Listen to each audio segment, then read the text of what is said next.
that somehow we take any excess of oil surrounding the monkfish away.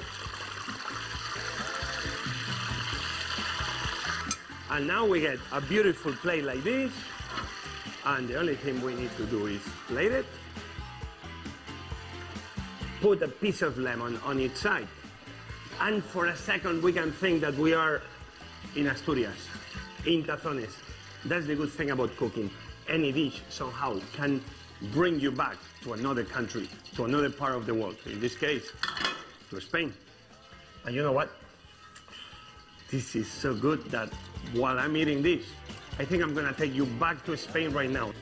I am in the town of Luanco, in a place called El Muelle, right by the seaport.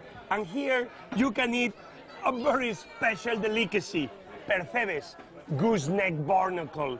These gooseneck barnacles are astonishing. Take a look. Take a look, the meat inside. See how these meaty